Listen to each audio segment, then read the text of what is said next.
Oke, assalamualaikum warahmatullahi wabarakatuh. Salam sejahtera untuk kita semua.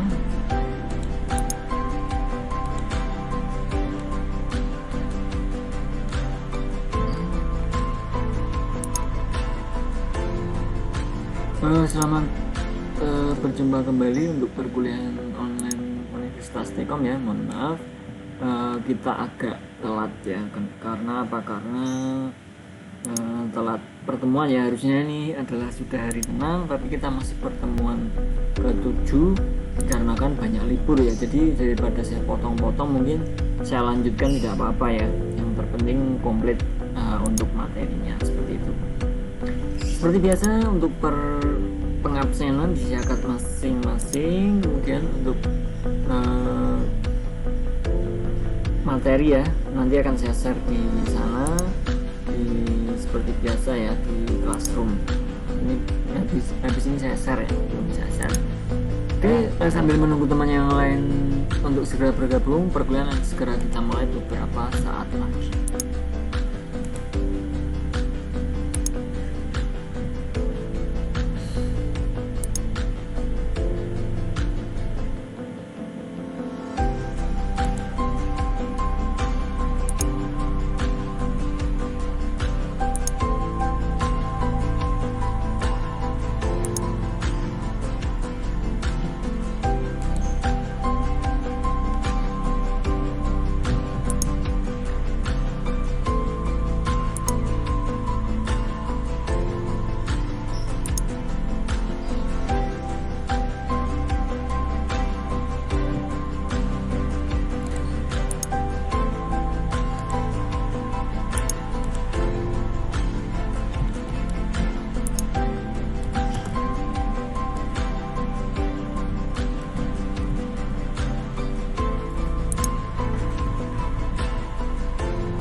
Oke, bisa kita mulai ya untuk perkuliahan ini.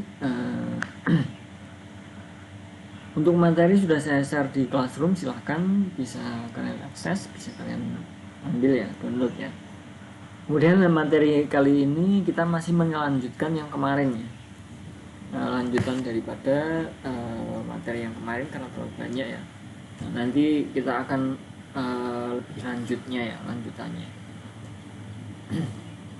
Sebelumnya saya informasikan, sebenarnya hari ini, minggu ini adalah minggu tenang dikarenakan kita kebentur dengan hari libur, kemudian pertemuannya jadi mundur ya. Jadi mohon maaf sekali, kita baru pertemuan 7, tapi yang seharusnya sudah hari tenang ya. Ya, oleh karena itu berarti hari tenang minggu depan kita hari tenang ya, tidak ada perkuliahan, baru minggu depannya kita adakan ujian tengah semester, seperti itu ya. Nanti misalkan ada yang masih belum paham juga, silakan ya konfirmasi di grup atau di japri ke kontak saya langsung juga boleh, tidak apa-apa. Baik, itu untuk info sementara. Kita langsung lanjut saja ya untuk materi hari ini adalah sebentar.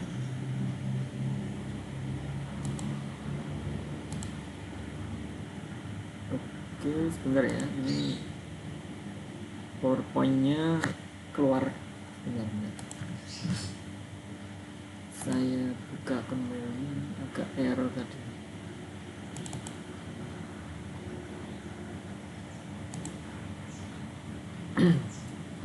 Berarti untuk minggu depan kita minggu tenang ya. Minggu tenang itu berarti kalian belajar, digunakan untuk belajar ya, apa yang nanti akan perlu dipersiapkan untuk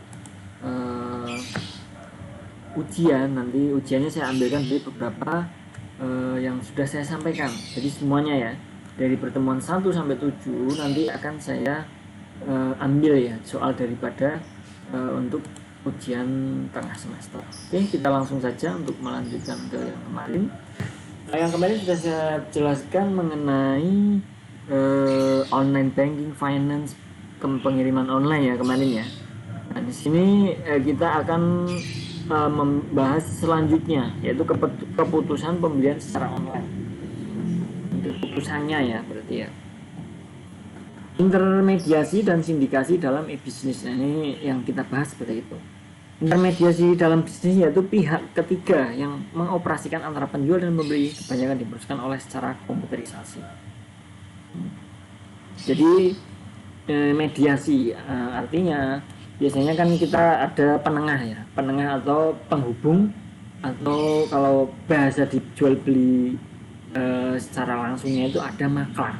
Seperti itu yang dimaksud ya, intermediasi e-bisnis. Jadi ada pihak ketiga, bukan hanya pihak penjual maupun pembeli saja. Ada yang karena biasanya ada B2C itu langsung pihak penjual dan pembeli, akan tetapi kita ada intermediasinya. Jadi kita ada pihak ketiganya, seperti itu ya. E-commerce melahirkan pula perantara yang berbasis internet dan dikenal dengan sebutan e-intermediary. Adalah para anggota saluran distribusi internet yang melakukan salah satu atau dua fungsi berikut. Mereka mengumpulkan informasi tentang para penjual dan menyajikannya dalam bentuk praktis kepada para konsumen. Mereka membantu menyalurkan produk-produk internet ke konsumen. Nah, ini maklar itu tidak hanya secara manual saja ya, ternyata di internet juga ada. Nah, namanya apa? E-intermediary. Nah, contohnya apa? Sangat simpel sekali untuk contoh yang kita ada di sekitar kita ya. Nah, misalnya kita kita ke e-commerce, sebuah e-commerce ya. Katakan Bukalapak. Saya menyebutkan, maaf saya menyebutkan ini ya, merek tidak apa-apa. Nah di situ Bukalapak itu dia itu sebagai intermediarinya. Kenapa? Karena ada orang yang mengiklankan produknya di e-commerce Bukalapak, kemudian ada pembeli yang mengakses di e-commerce Bukalapak. Nah itu adalah contoh mudahnya, contoh kecil saja, masih banyak lagi ya. Nah itu berarti dia bersifat sebagai pihak ketiga, seperti itu ya contohnya ya. 3 macam media intermediary yang terkenal saat ini yaitu penjual bersindikat. Nah, ini ada beberapa ternyata ya. Sindikat seller atau penjual bersindikat, agen pembelanjaan, shopping agent, kemudian maklar bisnis ke bisnis, business to business broker, B2B ya. Nah ini untuk sementara saat ini memang seperti itu yang terkenal ya. Ada sindikat seller, shopping agent, kemudian business to business broker. Jadi kalau kalian mendengar kata broker tentunya pasti paham ya, broker itu apa ya. Ini sudah saya jelaskan juga kemarin ya. Jadi dia itu lebih ke penghantar ya, artinya seperti itu ya. Penjual bersindikat, penjual adalah sebuah situs web yang menawarkan hubungan dengan konsumen ke situs-situs web lain, dan atas jasa web yang menghubungkan web lain akan mendapat komisi. Seperti yang sudah saya jelaskan kemarin, ada iklan di e-commerce kita itu kan terkadang ada ya yang seperti itu penjual bersindikat seperti itu biasanya mengiklankannya di web yang lain seperti itu. Nah, nanti akan mendapatkan komisi. Nah, hubungan dibentuk melalui iklan yang ditampangkan dalam halaman web.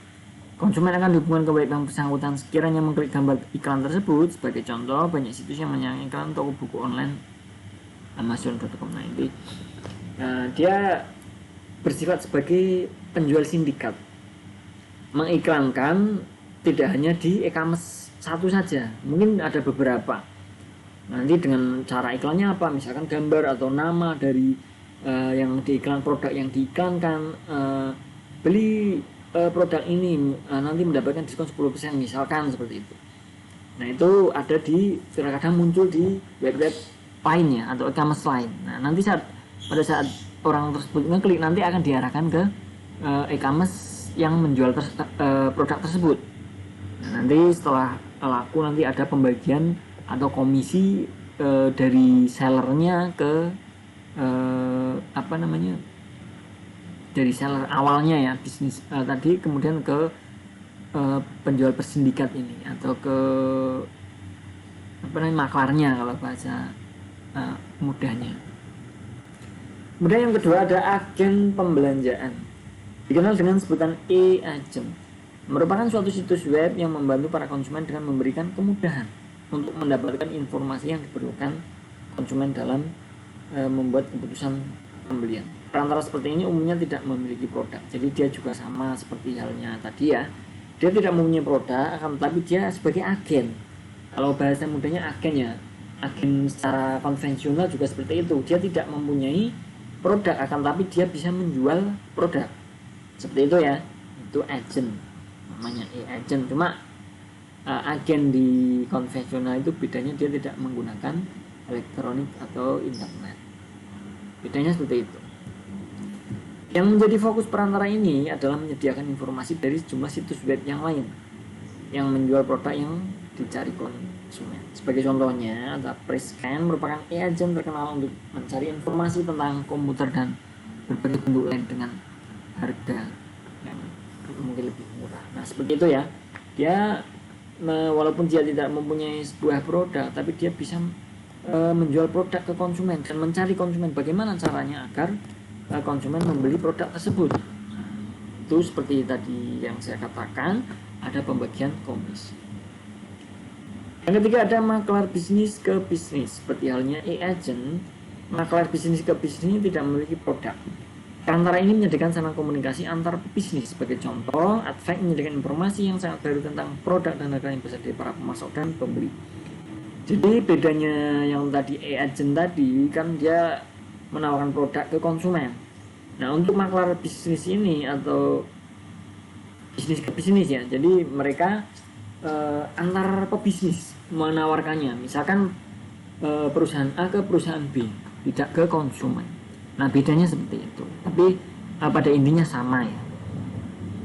Nah, sindikasi dalam e-bisnis yaitu misalnya pengiriman menggunakan internet untuk berkolaborasi, kebanyakan dengan rantai pemasok.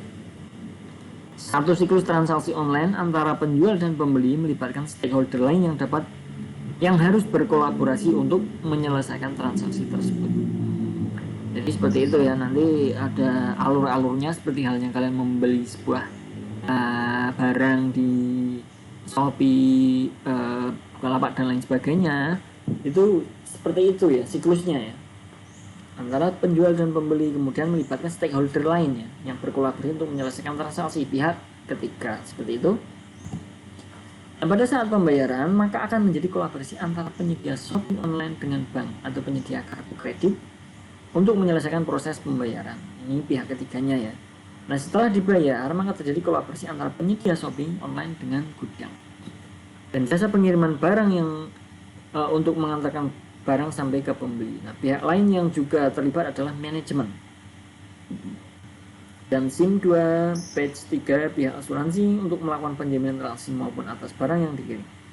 Kolaborasi yang terjadi dalam e-bisnis seperti itu ya. Jadi nantinya ada hubungan antara yang tadi shopping online dengan penyedia kartu, kemudian setelah itu ada dengan shopping online dengan gudangnya. Nah, gudang juga akan kolaborasi dengan pengirimannya, jasa pengiriman, kemudian terlibat ke manajemennya. Nah, seterusnya seperti itu. Jadi ada kolaborasi yang berkelanjutan.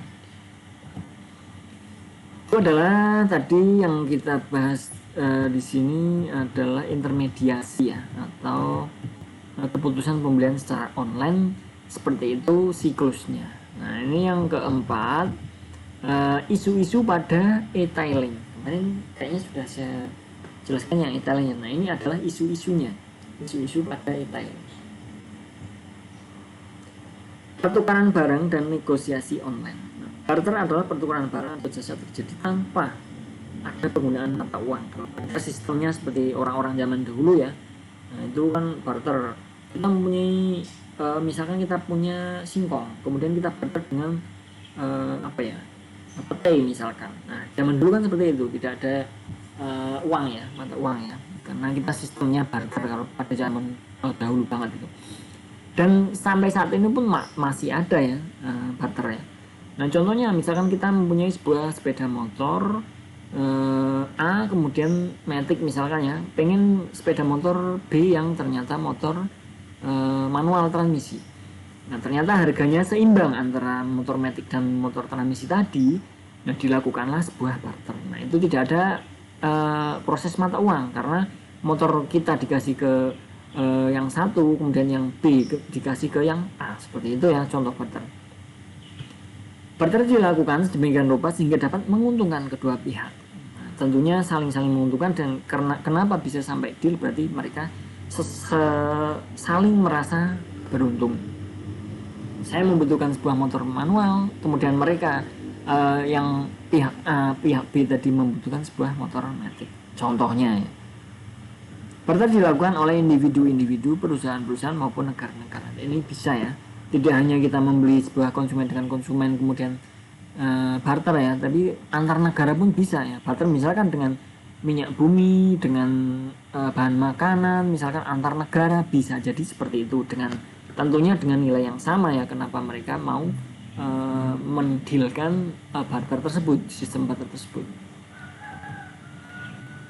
Barter seringkali menjadi pilihan ketika saat inflasi tinggi atau tidak memiliki uang yang cukup. Nah, ini kalau seringnya adanya misalkan ekonomi yang sedang krisis, mereka bisanya barter antar barang misalkan. Nah, negara Indonesia kayak akan rempah-rempah misalnya, kita barter dengan bahan makanan yang di Indonesia ternyata tidak ada, dengan negara apa, misalkan negara Malaysia ataupun yang lainnya. Ini bisa menekan inflasi tadi ya, inflasi yang tinggi. Nah, contohnya seorang peternak sapi menukarkan sapinya dengan beras dari petani. Nah, ini juga seperti halnya pada zaman dulu atau sekarang pun sama ya sebenarnya. Banyaknya ekor sapi dan beras akan ditentukan dengan melakukan diskusi. Ada negosiasi nanti, kedua pihak menentukan apakah penawaran pihak lawan memiliki nilai yang setara dengan imbalan yang perlu diberikan. Kalau tidak sesuai, kemungkinan tidak akan terjadi barter ya. Dealnya itu sesuai, misalkan beras dengan berapa ton dengan sapi, seekor sapi. Sekarang satu sapi dihargai 15 juta atau 15 juta katakan ya. Berarti berasnya berapa ton yang sesuai dengan harga tersebut, barulah terjadi sebuah barter nantinya. Negosiasinya tapi menggunakan online, karena di sini e-bisnis ya, dengan adanya tidak hanya pertukaran barang dengan barang saja, kemampuan yang Anda miliki juga dapat digunakan dalam barter. Misalnya Anda ahli web, ada ahli HTML ya, bisa menawarkan membuat website. Sebagai imbalannya Anda diberikan jumlah daging sapi yang dianggap bernilai setara. Logikanya barang atau jasa apapun bisa digunakan untuk melakukan barter. Tidak hanya barang dengan barang tadi ya, ternyata kemampuan kita, misalkan kita bisa membuat rumah, dibarter dengan apa? Misalkan kita membutuhkan bahan makanan, bisa ya, satu hari untuk sebagai tukang misalkan 100.000 katakan ya. Nah, kita dibarter sebuah beras 50 misalkan 10 kilo seperti itu ya, itu namanya juga barter. Barter merupakan metode yang sangat efektif dan menguntungkan. Bukan hanya merupakan alternatif untuk transaksi biasa, hanya saja seringkali sulit untuk benar-benar memuaskan keinginan kedua pihak. Selain itu, barter hanya dapat dilakukan dengan orang yang Anda kenal. Akan tetapi dengan munculnya internet, saat ini Anda dapat mencari orang yang untuk jasa barter barang jasa dengan menggunakan website tertentu atau e-commerce marketplace tertentu. Jadi walaupun kita tidak kenal, kalau dulu kan mungkin kalau pada zaman dulu pada awalnya itu barter kan hanya kepada tetangga-tetangga ya, pada zaman dulu belum ada internet. Nah pada saat sekarang ini karena sudah ada banyak internet, kita bisa barter dengan orang mana saja. Nanti bisa ketemu atau ke rumahnya atau bagaimana cara sesuai dengan negosiasi yang ditemukan antara kedua belah pihak. Dan negosiasi artinya adalah sebuah upaya tawar-menawar yang dirasa perlu untuk dilakukan sebelum terjadi sebuah kesepakatan antara kedua belah pihak yang melakukan negosiasi. Jadi sebelum dealnya itu harus ada, tentunya ada negosiasi ya, tawar-menawar. Dan negosiasi terjadi karena belum adanya kesesuaian hal antara kedua belah pihak. Maka salah seorang tersebut merasa perlu untuk menawar kembali hal yang sedang dibahas tersebut. Bisa mengenai harga ataupun kesepakatan lainnya. Misalkan saya mau membarter seekor sapi dengan 1 ton beras misalkan. Oh ternyata 1 ton beras itu tidak ada 15 juta, katakan seperti itu. Berarti saya harus menawar. Nah itu namanya nanti negosiasi ya antara pihak satu pihak dua. Nah setelah ketemu nanti oh ternyata harus ditambah sekian kintal, harus dengan nilai yang cukup dengan seekor sapi tersebut, barulah nanti akan terjadi barter. Negosiasi atau yang biasa disebut sebagai proses tawar-menawar adalah hal-hal yang umum terjadi dalam kehidupan sehari-hari. Tidak hanya terjadi pada lingkungan bisnis dan pekerjaan, yang juga kerap terjadi pada organisasi dan komunitas masyarakat pada umumnya. Contoh kasus negosiasi jual beli yang kerap terjadi adalah pada saat terjadi tawar-menawar sebelum melakukan transaksi pembelian satu barang, hal yang umum terjadi adalah adanya negosiasi penurunan harga atas barang tertentu. Seorang pembeli tentu umumnya melakukan negosiasi harga terlebih dahulu kepada penjual agar bisa mendapatkan harga yang terendah. Nah ini pihak A, pihak B itu tentunya kan dia harus mempertimbangkan ya, oh kalau saya nanti ternyata tidak hanya untuk kebutuhan saja mau dijual lagi, apakah setara dengan harga apa yang sudah saya berikan barang tersebut. Itu perlu dinegosiasikan tawar-menawar lagi ya, oh ternyata harga sapinya untuk saat ini ternyata agak turun. Nah berarti bagaimana agar sesuai saja seperti itu. Nah ini kesepakatan antara kedua belah pihak tadi yang tentunya akan menghasilkan sebuah barter. Negosiasi tidak hanya dapat terjadi pada masyarakat umum yang berhubungan dengan proses jual beli. Nah, berhubungan dengan proses beli ya, negosiasi juga dapat terjadi di lingkungan bisnis. Nah, negosiasi bisnis ini biasanya terjadi antara satu perusahaan dengan perusahaan yang lainnya karena sesuai bisnis ya. Hal yang dapat mencakup banyak hal, misalnya saham ya, kontrak sebuah proyek, kemudian perjanjian kerjasama bisnis, pelunasan atau ekspansi perusahaan dan lain sebagainya, banyak sekali. Nah ini misalkan perjanjian sebuah proyek ternyata tidak selesai dalam 1 tahun, kemudian tahun berikutnya kan tentunya perekonomian berbeda. Nah ini bisa disesuaikan ya, nanti ada tawar-menawar, ada negosiasi untuk tahun depannya bagaimana, apakah biaya masih sama, tentunya kan pasti berbeda. Nah itu nanti ada negosiasi tertentu pada saat menandatangani kontrak sebuah proyek, itu harus diperhitungkan. Nah, negosiasi dilakukan biasanya karena ada satu pihak yang merasa kurang puas atau sesuai tertentu, sehingga perlu untuk proses kesepakatan lagi metode negosiasi. Nah, proses negosiasi tidak hanya terjadi di lingkungan bisnis dan lingkungan tempat jual beli, juga terjadi di sebuah keluarga. Ini banyak ya, ternyata negosiasi itu tidak hanya untuk jual beli saja, tidak hanya untuk di bisnis saja, ternyata ada untuk yang keluarga juga. Tentunya banyak sekali ya untuk negosiasi. Nego intinya untuk tawar-menawar. Banyak negosiasi yang dapat terjadi dalam sebuah keluarga. Misalnya saja negosiasi untuk menentukan lokasi pembelian rumah. negosiasi keputusan pemilihan sekolah untuk anak dan lain sebagainya. Itu juga sebagai salah satu negosiasi ya. Misalkan di dalam keluarga kalian nanti ada apa namanya, sebuah rembuk ya, misalkan di dalam keluarga, oh ternyata rumah di sini kurang nyaman, kurang enak ya, kurang cocok. Kemudian bagaimana kalau kita pindah ke tempat sebelah, misalkan kota sebelah. Nah itu kan nanti ada negosiasi antara keluarga, misalkan ada ayah, ibu, anak, kakak, adik ya, cocoknya di mana. Nah itu juga sebuah negosiasi di keluarga. Nah itu yang namanya negosiasi di keluarga. Itu ya, di antara tadi yang saya jelaskan itu tentunya sudah paham ya. Nanti bisa di pelajari kembali ya, apa sih yang yang sudah saya jelaskan tadi mengenai negosiasi maupun yang awal tadi.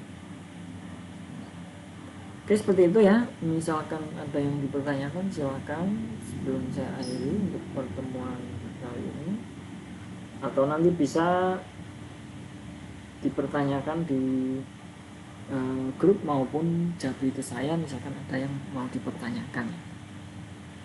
Oke, ini terima kasih yang sudah hadir ya, banyak sekali dari beberapa cabang karena ini kelas gabungan ya. Terima kasih yang sudah antusias untuk mengikuti live streaming hari ini ya. Untuk hari ini tadi yang kita bahas adalah mengenai isu pada e-tailing, kemudian ada pengiriman online ya.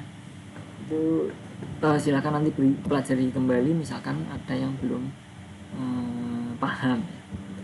Oke, saya rasa itu saja ya, karena tidak ada yang bertanya saya tutup untuk pertemuan kali ini. Terima kasih untuk teman-teman semua yang sudah hadir dalam perkuliahan hari ini, live streaming hari ini. Semoga apa yang saya sampaikan bisa masuk ya, bisa diterima, bisa implementasikan bagi kalian yang ternyata sudah sebagai pelaku bisnis misalkan ada ya. Saya ucapkan terima kasih untuk teman-teman semua. Saya akhiri, wassalamualaikum warahmatullahi wabarakatuh. Salam sejahtera untuk kita semua, selamat beraktivitas kembali, terima kasih. Untuk info selanjutnya yaitu minggu depan adalah minggu tenang, jadi minggu depannya baru kita adakan ujian tengah semester. Terima kasih.